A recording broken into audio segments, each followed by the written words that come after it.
Sachin sir ने phone करके बताया था।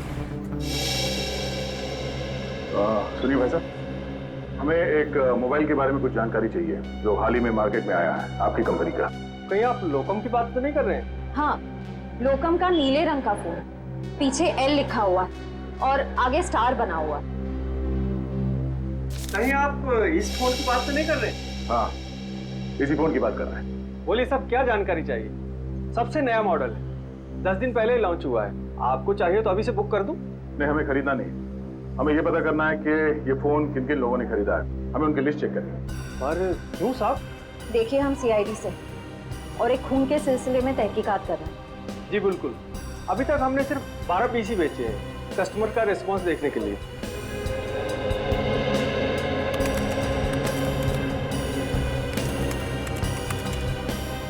ये देखिए साहब, वो लिस्ट 5 रेड कलर के बिके हैं और बाकी के साथ नीले रंग। नीले रंग के फोन जिन लोगों ने खरीदे हैं उनकी लिस्ट चेक करनी है। ये रही साहब लिस्ट। चेतन? लेकिन चेतन तो उस न्यू एज रॉक बैंड का मेंबर है, वो भला अपने ही आदमी का खून क्यों करेगा? ये तो चेतन ही बताएगा। फिर घर चलते हैं। जरा चेतन का एड्रेस है।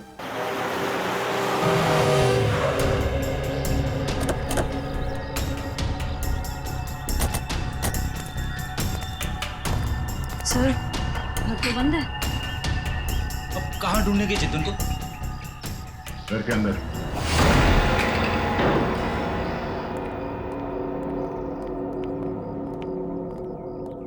घर की अच्छी तरह से तलाशी लो, देखो कुछ मिलता है क्या।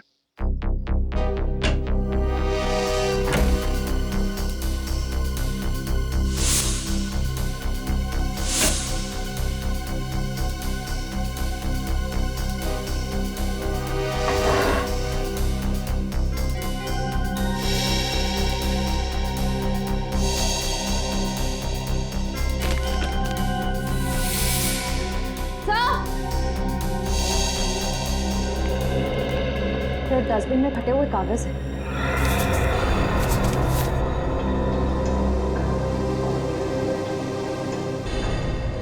ये तो कोई ड्राइंग जैसा है। लगता है चेतन ने कोई ड्राइंग बनाई होगी और घर से निकलने से पहले इस कागज को फाड़ के चला गया होगा। कपड़ों को जोड़ के देखते हैं, पता चल जाएगा इस चेतन ने क्या ड्राइंग बनाई थी।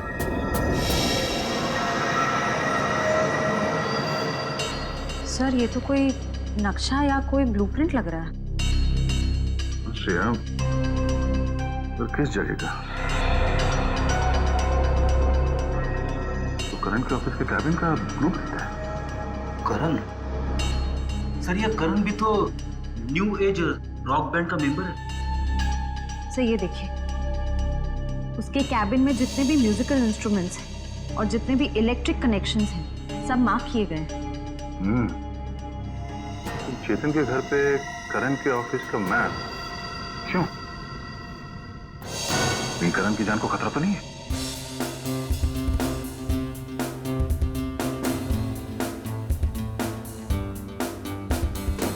रोकी सर की बहुत याद आती है। उनकी आवाज में एक अलग ही जादू था। हाँ यार, वो एक अच्छे कलाकार ही नहीं बल्कि एक अच्छे इंसान भी थे। सीआईडी यहाँ हमारे ऑफिस? करण का बात क्या है सर?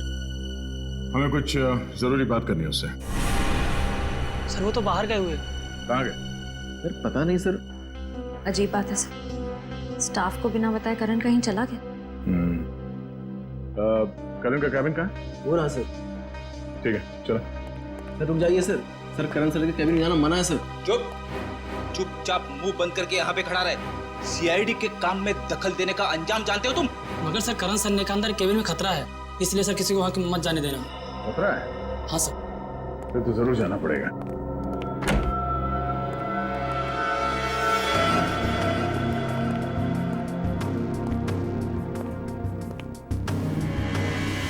सर, ये कैबिन तो बिल्कुल वैसा ही है जैसा उस ब्लूप्रिंट में था जो हमें चेतन के घर से मिला था।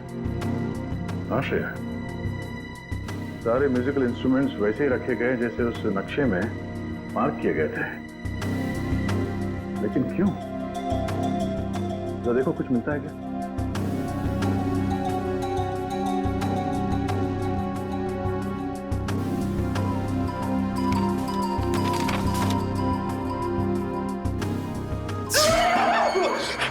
क्या हुआ फ्रेडी? सर गिटार में करंट है। गिटार में करंट है? अरे नहीं सर, सर रॉकी के खून में करण का हाथ है, इसीलिए उसने जानबूझ के ये वाला सेटअप अपनी कैबिन में बनाया ताकि वो शो में होने वाले खून की प्रैक्टिस कर सके। सर ये स्केच देखिए, इसमें म्यूजिकल इंस्ट्रूमेंट्स और इलेक्ट्रिक कनेक्शंस बिल्कुल वैसे ही हैं जैसे उस शो में थे। स्टेज और बैक स्टेज में भी सब ऐसे ही फिट किया गया था। ये सारा मामला समझ में आ रहा है। करण और चेतन इन दोनों ने मिलकर रॉकी का खून किया है। मगर सर करण सर ऐसा क्यों करेंगे सर? वो तो पता चल ही जाएगा। पहले ये बताओ, इस कैबिन में करण के साथ कोई और भी आया था? नहीं सर, वो तो हर वक्त काम में बिजी रहते थे, दिन रात अगले शो की तैयारी में ही लगे रहते थे। सर उन्हें तो किसी से मिलने की फुर्सत तक भी नहीं थी। पर सर उसने कहा था कि उसका गला खराब था, इसलिए उसने रॉकी के साथ उस शो में परफॉर्म नहीं किया। वो सब एक झूठ था। उसने हमारे सामने नाटक किया। उसने रॉकी का खून किया और रॉकी को रास्ते से हटा दिया, और अब अपना अलग से शो प्लान कर रहा है। करण का अगला शो कहाँ है? सर पूना में। पुणे में?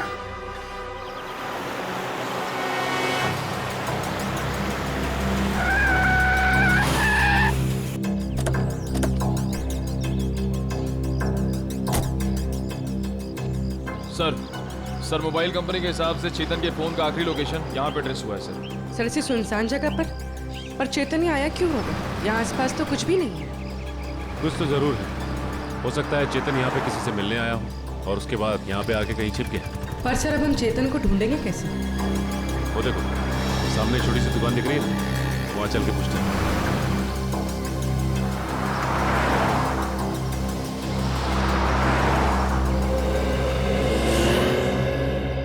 कहिए साहब, क्या लेंगे, चाय कॉफी या फिर गर्मा गर्म समोसे? जी बस आप इतना बता दीजिए कि आपने इस आदमी को पहले कभी देखा है? हाँ साहब, देखा है साहब, ये मेरे ढाबे पे आया था। कितनी देर पहले आया था यार? यही कोई 1.5-2 घंटा हुआ होगा। मैंने उससे पूछा भी कि कुछ खाना पीना है, तो बोला नहीं, खाने पीने का वक्त नहीं है उसके पास। फिर वहाँ कोने में बैठकर किसी का इंतजार करने लगा। फिर कोई मिलने आया इससे? हाँ साहब, एक गाड़ी आई थी और गाड़ी को देखते ही उसकी ओर भागा। अब फिर दोनों, साहब गाड़ी में कोई बैठा हुआ था, दोनों में कुछ खुसुर फुसुर हुई और फिर गाड़ी वाले ने एक अटैची इसको दी और चला गया। गाड़ी वाले को देखा? नहीं मैडम, असल में हुआ क्या कि ये आदमी ठीक गाड़ी वाले के सामने आकर खड़ा हो गया, तो मैं गाड़ी वाले की शक्ल नहीं देख पाया। अच्छा, गाड़ी का नंबर या फिर कौन से रंग की गाड़ी थी, कुछ याद है तुम्हें? नंबर तो नहीं देखा, लेकिन हाँ गाड़ी सफेद रंग की थी। ये दोनों साथ में कैसे गए? नहीं साहब, गाड़ी वाला तो अलग निकला था और ये जो लड़का था, ये 5 मिनट बाद एक बस आई, उस पर बैठ के निकला। हरे रंग की एक पैसेंजर मिनी बस थी, ये हेटी ट्रेवल्स की। अच्छा, बता सकते हो कि ये बस कहाँ गई होगी? साहब हेटी ट्रेवल्स की अधिकतर बसें यहाँ से पूना की ओर जाती हैं। वो बस यहाँ से कितनी देर पहले निकली? करीब आधा घंटा हुआ होगा। ठीक है, thanks. Hello everyone.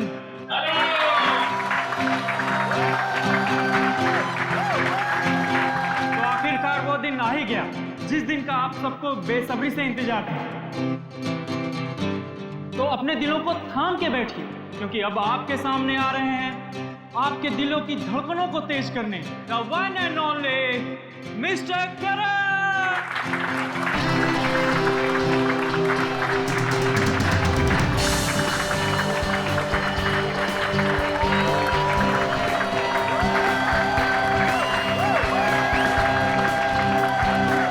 Hello guys, क्या आप सब तैयार हैं मेरे इस शो को रंगीन बनाने के लिए? क्या आप सब मेरे साथ झूमेंगे? मेरे साथ गाएंगे भी? नहीं।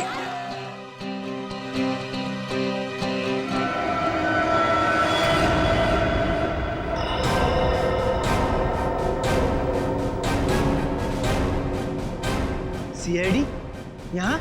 हाँ, आप लोग सब प्लीज बाहर जाइए। हम करण जी का शो अकेले में देखना चाहते हैं। टेंशन लेने की जरूरत नहीं है, तुम्हारे पैसे तुम्हें मिल जाएंगे। चलो चलिए। चलिए। नहीं नहीं, ये नहीं हो सकता। रुक जाइए आप सब लोग। ये मेरे जिंदगी का पहला शो है।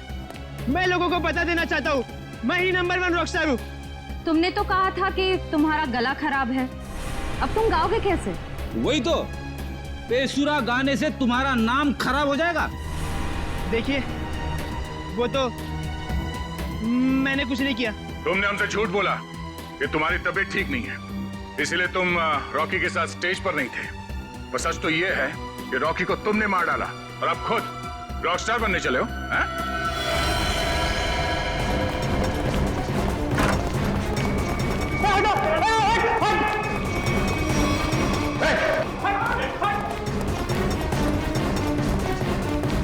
चलते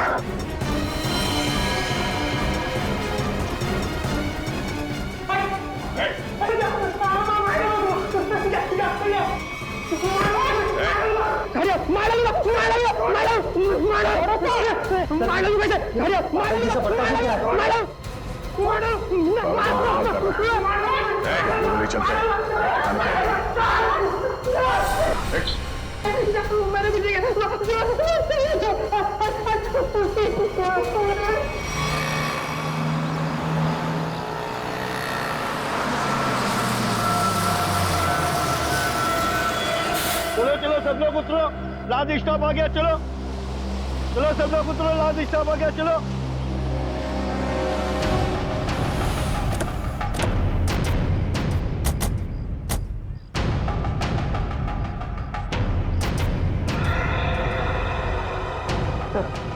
हो रहा है चेतन, बस से उतर रहा है। सर बार बार पीछे मुड़ के देख रहा है, ऐसा लग रहा है काफी डरा हुआ है। गलत काम करेगा तो डरेगा ही।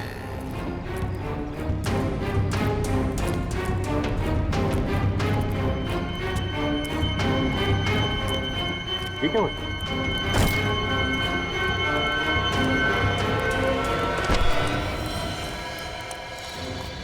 प्लीज प्लीज प्लीज हटिए हटिए प्लीज।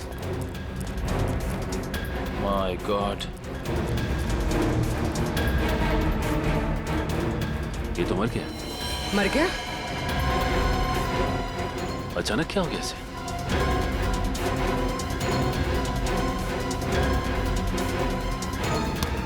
सर शरीर पे किसी भी घाव के निशान नहीं। फिर इसकी मौत हुई कैसे?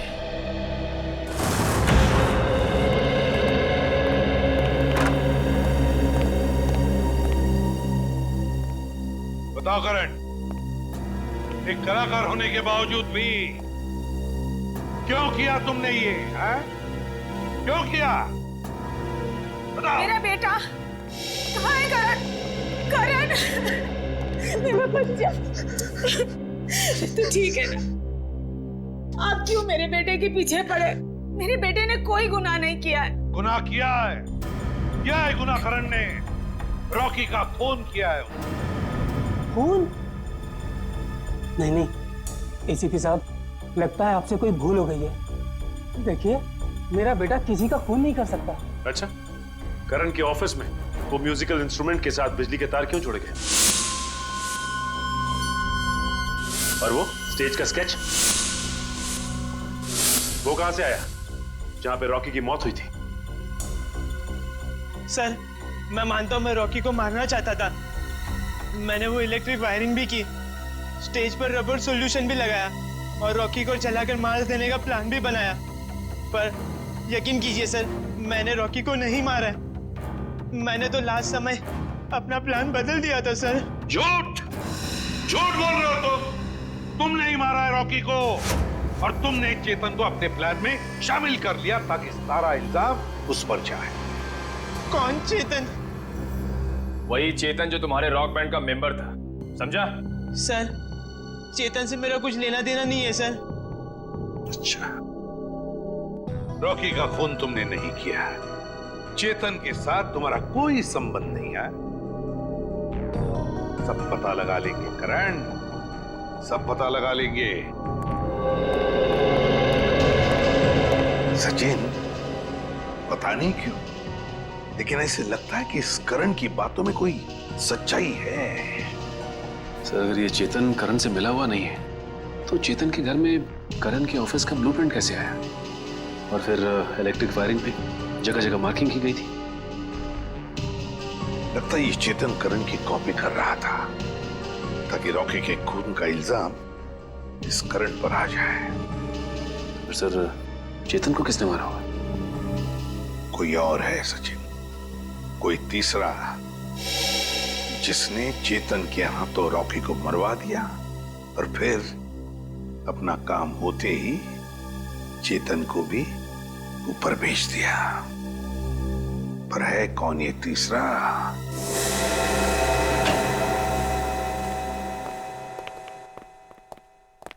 साउंड के रेजिग्नेशन दे दे, इस्तीफा दे दे। क्यों दे दूं भाई इस्तीफा? क्योंकि तुझे अब तक पता नहीं चला कि चेतन को मारा कैसे। तुम्हें कैसे मालूम नहीं पता लगा पाया है? अरे यार, आधी बात पता चल चुकी है। तो फिर बता ना जल्दी। देखो, इसकी मौत जहर देने की वजह से हुई। क्या जहर देगी? हाँ, जहर देगी। अब जहर कैसे दिया गया है इस बात का पता लगना बाकी है। अभी पता लगता नहीं यार, 1 मिनट रुको ना यार तुम।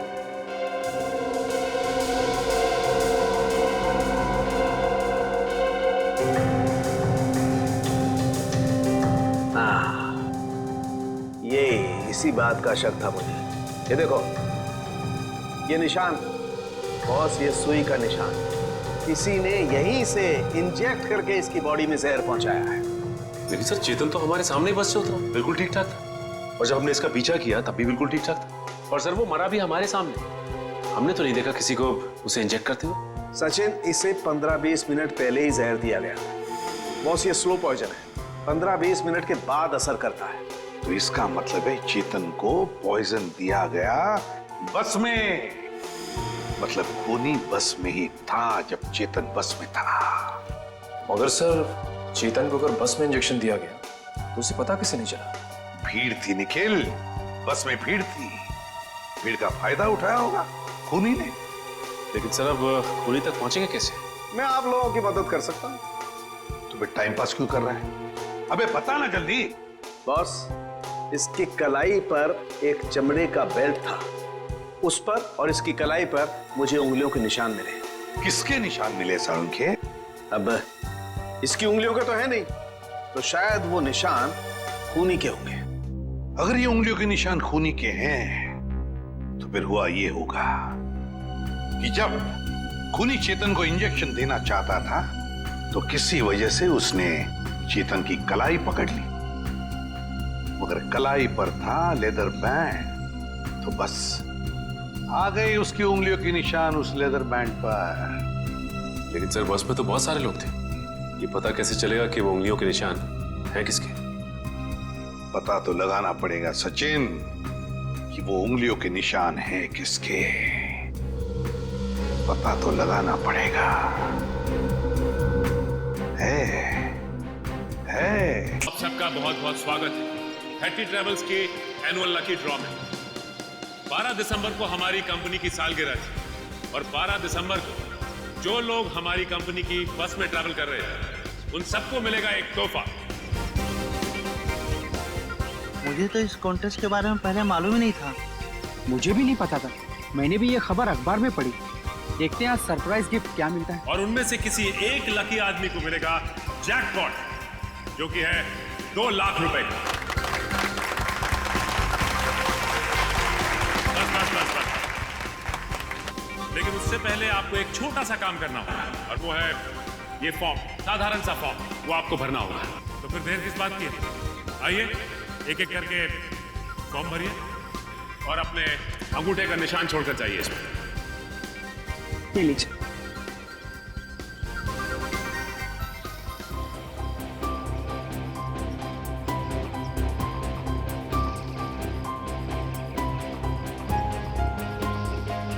मैडम, ये सारे के सारे फॉर्म स्कैन कर लो, नेट पे डालेंगे ना? जी सर जी।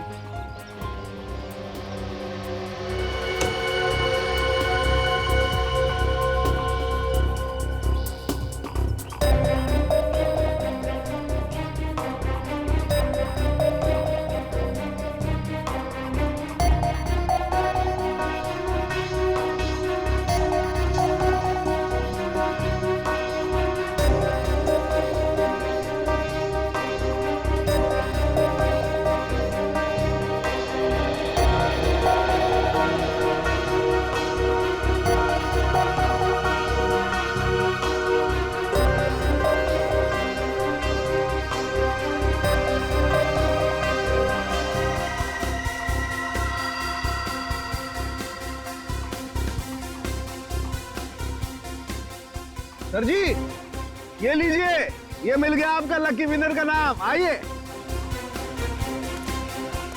ये देखिए।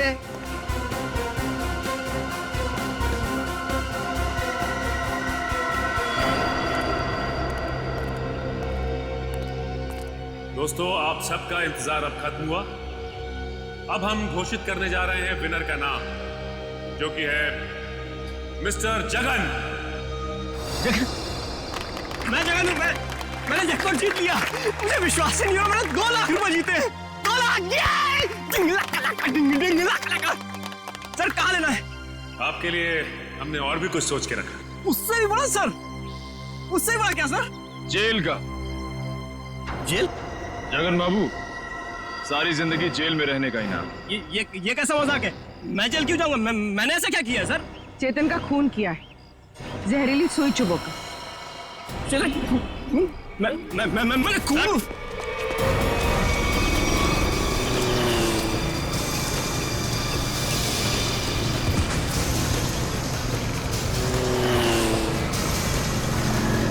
तुम्हें पकड़ने के लिए इतनी बड़ी प्रतियोगिता रखी है, इनाम क्या तेरा बाप लेगा? सर मैंने कुछ नहीं किया सर मैंने कुछ नहीं किया। मैं छोड़ दो सर छोड़ दो मुझे सर। अब बोल, चेतन का खून क्यों किया तूने? सर मुझे पैसे मिलने थे उसके सर। कौन देने वाला था पैसे तुझे? आज रात को मिलेगा वो आदमी मुझसे सर। तो आज रात को हम भी मिलते हैं उससे।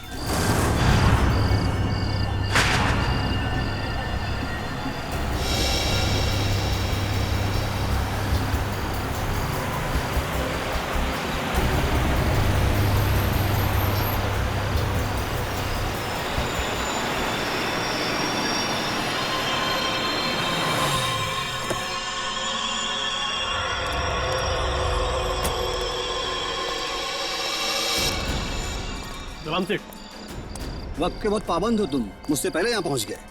सेठ मुझे मेरे पैसे दे दो सेठ। यहाँ अगर किसी ने देख लिया तो बवाल खड़ा हो जाएगा सेठ। मुझे फौरन निकलना है यहाँ से। आखिर तुमने मेरा काम किया है, इनाम तो तुम्हें मिलना ही चाहिए। हाँ सेठ।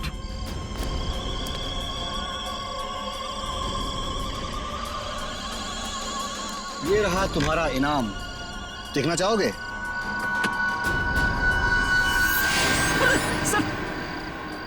बंदूक?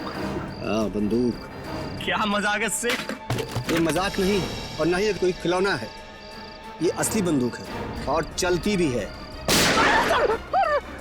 और इसीलिए तो अगली गोली तेरे सीने के पार हो गई है। सेठ मुझे क्यों मारना चाहते हैं?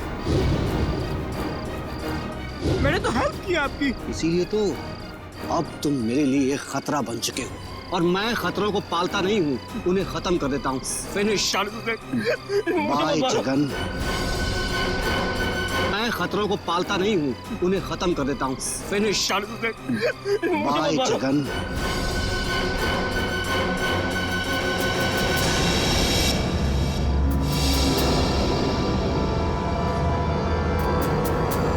परिमल जी,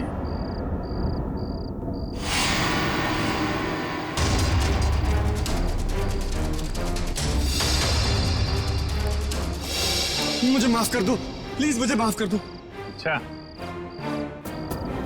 कभी कभी आदमी को ज्यादा चालाकी भारी पड़ जाती है परिमल जी। लोगों को इनाम देने का बहुत शौक है ना, अब सीआईडी का इनाम चाहिए।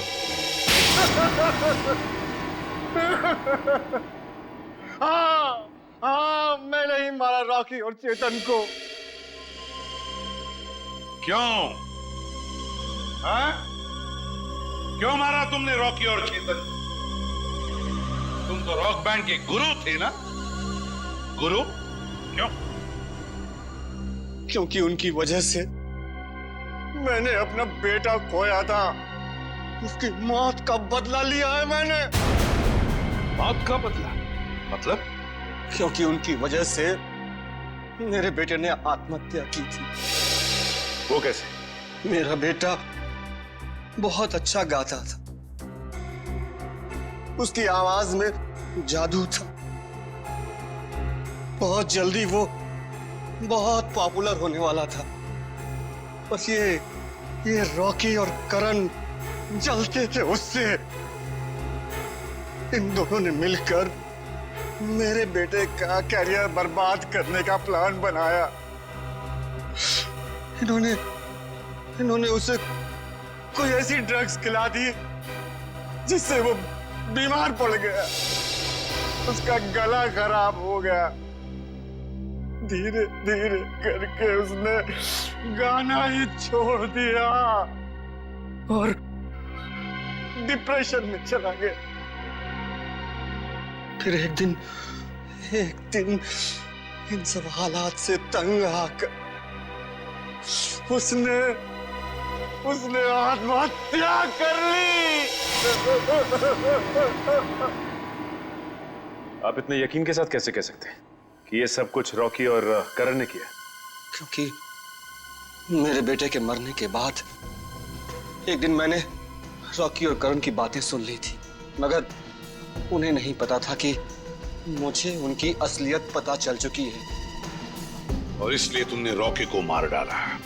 हाँ, मगर रॉकी को मारने का प्लान करण का था और ये बात मुझे पता चल गई थी। मैं हमेशा करण पर नजर रखे हुए था। और चेतन को क्यों मार डाला? क्योंकि रॉकी को मारने का सारा काम मैंने चेतन से ही करवाया था। वो इलेक्ट्रिक करंट का तार भी उसी ने लगाया था। चेतन मेरे बारे में सब कुछ जानता था। मुझे डर था कि कहीं वो मेरे बारे में आप लोगों के सामने मुंह न खोल बैठे, इसलिए मैंने उसे भी मार डाला।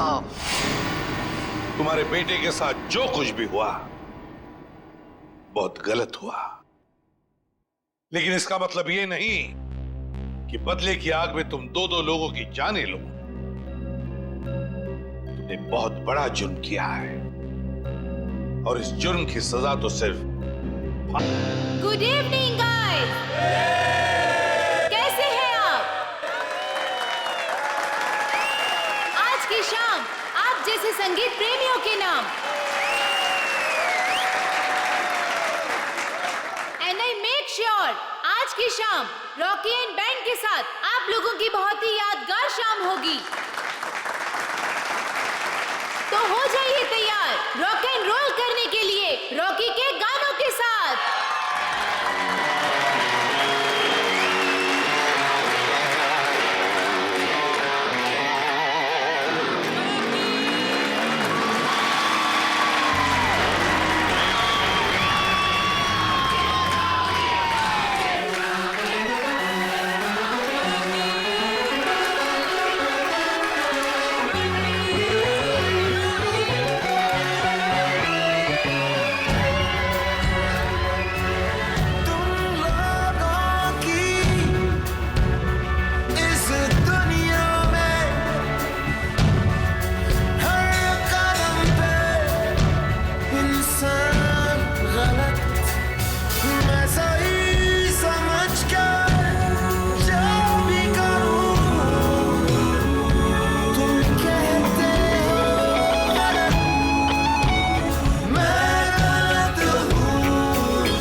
कमर के नीचे का हिस्सा पूरी तरह से जल चुका है सर। शरीर के ऊपर के हिस्से में घाव वगैरह भी नहीं है।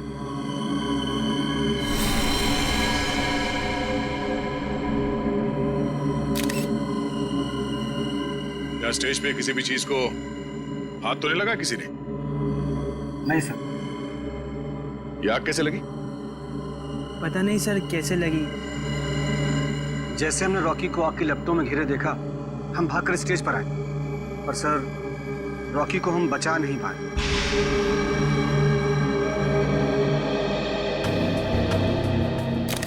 आप लोगों ने किसी को ये आग लगाते हुए देखा?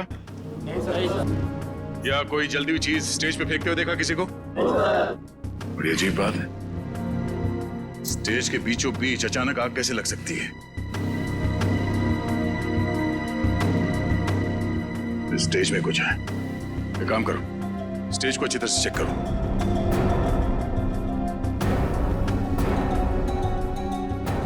सर, हाँ?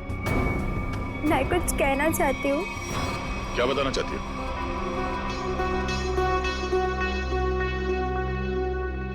पर यहाँ नहीं, आप आइए मेरे साथ।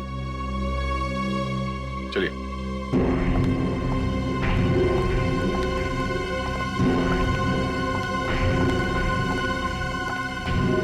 बोलो, क्या बताना चाहती हो?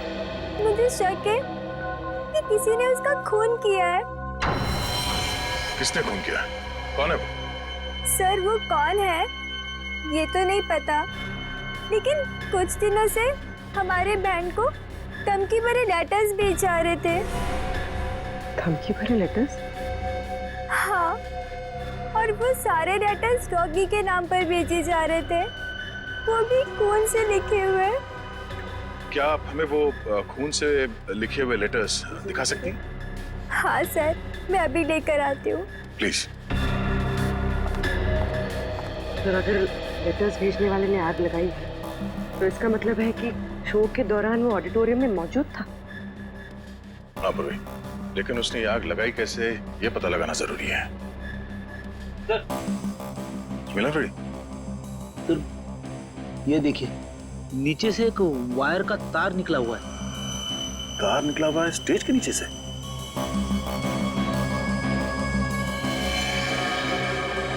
वो भी ठीक उसी जगह पे जहां पे रॉकी खड़ा था, जलने से पहले।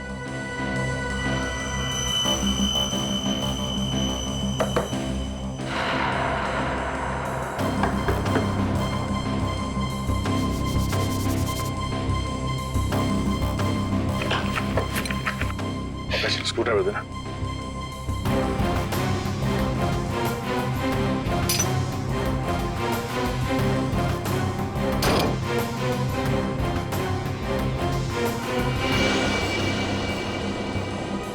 सर, नीचे तो एक कमरा है।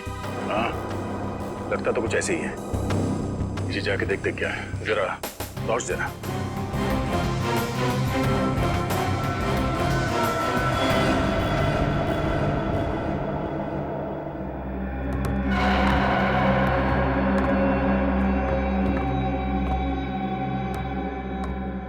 अरे, ये कैसा छुपा हुआ कमरा है सर?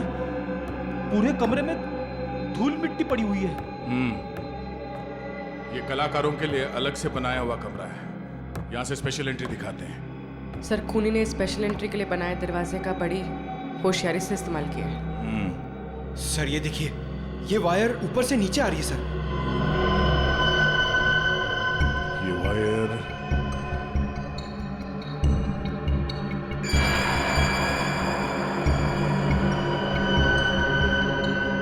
ये क्या है? चिपचिपा सा।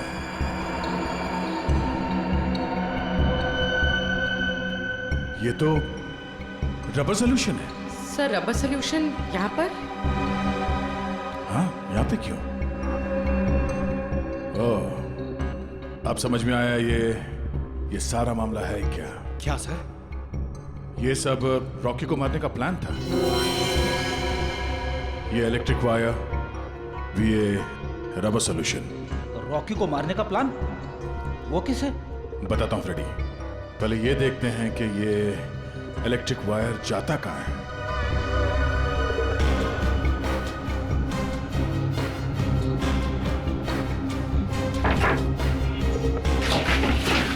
संभाल के।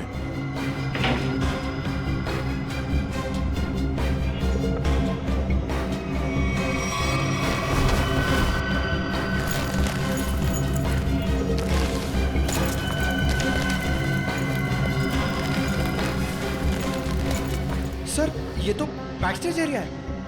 वो देखिए, एक्स्ट्रा ड्रम्स और गिटार भी दिख रहे हैं।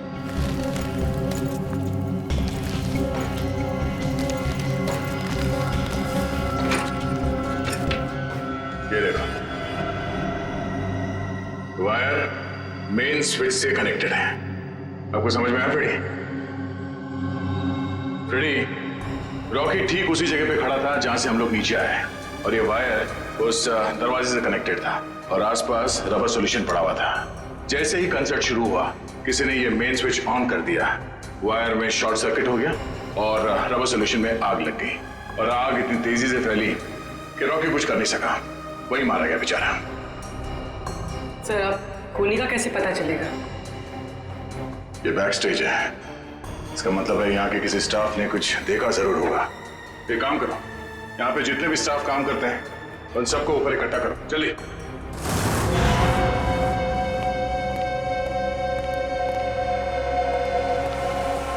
सब लोग आ गए? अच्छा एक बात बताओ, शो स्टार्ट होने वाला था या फिर शो स्टार्ट हो चुका था, उस वक्त आप में से किसी ने स्टेज के पीछे जो कॉरिडोर है उसमें जो इलेक्ट्रिक स्विच बोर्ड है उसके आसपास किसी को देखा था? स्विच बोर्ड के पास? वो क्यों? क्योंकि किसी ने वायरिंग के साथ छेड़छाड़ की है और वही आदमी रॉकी की मौत का जिम्मेदार है। ओ नो सर, ये आप क्या कह रहे हैं? सर, मैं तो स्टेज पर था रॉकी के साथ। और जो बैंड मेंबर्स परफॉर्म नहीं कर रहे थे वो लोग भी स्टेज पर खड़े थे रॉकी को चीयर करने के लिए। और तुम कहाँ थे? तुमने किसी को देखा स्विच बोर्ड के पास जाते हुए? देखो, घबराओ मत, सोच के बताओ। हाँ, शो शुरू होने से पहले आखिरी बार तुमने कॉरिडोर में किसको देखा था?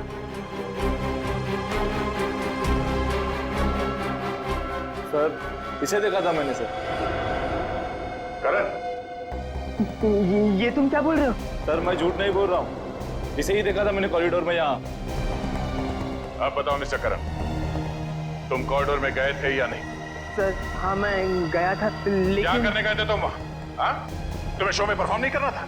सर, मेरा गला खराब था और मुझे पता था कि मैं गा नहीं पाऊंगा, इसलिए मैंने डिसाइड किया था कि मैं रॉकी के साथ परफॉर्म नहीं करूँगा सर। लेकिन मैंने रॉकी को नहीं मारा है सर। अच्छा सर, कॉरिडोर में और स्टेज के आसपास सीसीटीवी कैमरे लगे हुए। तुम और पंकज सीसीटीवी की रिकॉर्डिंग चेक करो, पता चल जाएगा ये आदमी सच बोल रहा है या झूठ। सर,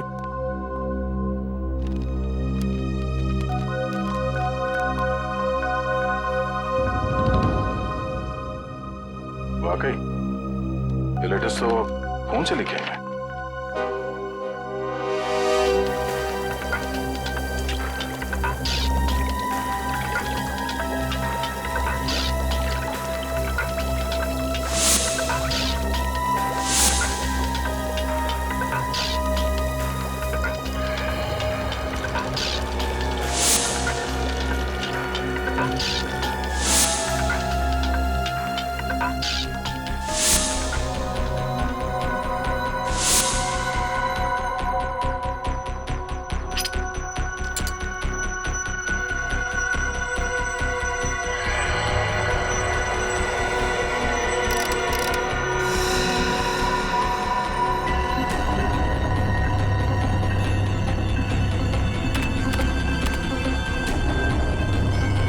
माय गॉड, कमाल है यार, लोग धमकी देने का भी क्या क्या तरीका निकालते हैं। के किस सोच में पड़ा है तू? बॉस, ये जो लेटर्स हैं ये खून से लिखे गए। तो इसमें कौन सी अजीब बात है? अजीब बात यह है बॉस कि ये जो खून है वो इंसान का नहीं है, जानवर का खून है ये। जानवर के खून से? हाँ, ये लेटर्स भेड़ के खून से लिखे गए हैं बॉस, भेड़ के खून से। भेड़ के खून से? और क्या पता चला? ये लेटर्स मैंने अच्छी तरह से स्टडी किए हैं। जिस किसी ने भी ये लेटर्स लिखे हैं वो बहुत ज्यादा पढ़ा लिखा इंसान है। सलूनके साहब, ये रॉकी के शरीर पे जले हुए के अलावा किसी और चोट या घाव का निशान? नहीं सचिन, इस रॉकी के शरीर को मैंने अच्छी तरह से चेक किया है और किसी किस्म का कोई निशान नहीं है। इस रॉकी का शरीर आधा जल चुका था और जलने की वजह से इसकी मौत हुई। सर, जिसने भी ये धमकी भरे लेटर्स भेजे हैं, सर वही खूनी है क्या? हाँ निखिल, जिसने भी ये धमकी भरे खत लिखे हैं ना, उसी ने खून किया है। पर एक बात है, भेड़ का खून मुंबई जैसे शहर में आसानी से नहीं मिल सकता। वो जरूर किसी जंगल वाले इलाके या फिर फार्म हाउस वाले इलाके से ही मिला है। तो हमारे शहर के आसपास जितने भी फार्म हाउसेज है, वहां जाकर के पता लगाओ, पूछताछ करो और देखो किसने भेड़ का खून किसी को दिया है या फिर बेचा है क्या।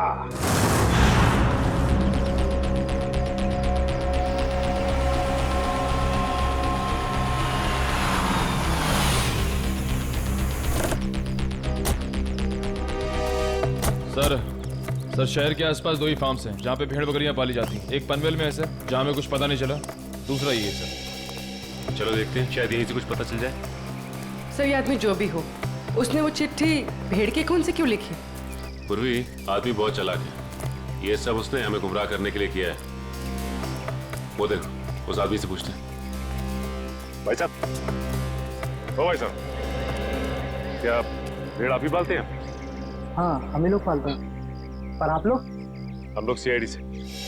सीआईडी? जी हाँ, सीआईडी। आपसे कुछ पूछताछ करनी है। देखिए, घबराइए मत। पूछिए, क्या पूछना चाहते हैं आप लोग? अच्छा ये बताइए कि आपसे भेड़ खरीदने तो बहुत लोग आते हो, क्या कोई भेड़ का खून खरीदने आया था आपसे? भेड़ का खून? या भेड़ का खून? नहीं साहब, ऐसा तो कोई आदमी नहीं आया। अपने इन आदमियों से पूछिए जो काम कर रहे हैं, शायद इन्हें कुछ पता हो। ए, तुम दोनों आओ। जी साहब। अच्छा ये बताइए कि आपसे कोई भेड़ का खून खरीदने के लिए आया था क्या? देखो घबराओ मत, जो कुछ तुमको पता है सब कुछ सच सच बताओ। साहब, वो कुछ दिन पहले एक आदमी भेड़ का खून लेने आया था साहब। क्या? तुमने मुझे क्यों बताया? गलती है, माफ कर साहब। वो उसके लिए उसने मुझे बहुत पैसा दिया था। बोला था कि कुछ दवाइयाँ बनाना, इसके लिए उसे भेड़ का खून चाहिए साहब। क्या तुम उसे पहले से जानते थे? नहीं, मैं पहली बार मिला था। उसके बारे में और कुछ याद है तुम्हें? उसका पहनावा या उसकी कोई आदत? हाँ, उसके पास एक महंगा फोन था। वो बार बार फोन को ही देख रहा था साहब। ऐसा फोन मैंने कभी नहीं देखा। ऐसा क्या था